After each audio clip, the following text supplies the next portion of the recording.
Are we willing to follow Christ, even when there is a cost? And the hard piece about this reality is there's a prosperity gospel that goes around that basically our best life is now, and God will give us all of our monetary desires now.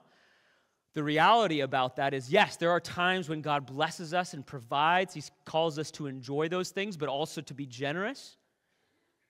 But the number one priority of this life is knowing and following Jesus no matter what. It's not knowing and following money no matter what. It's knowing and following Jesus. And when we come face to face with those things and God doesn't give us the things we want, so to speak, are we going to be willing to follow him?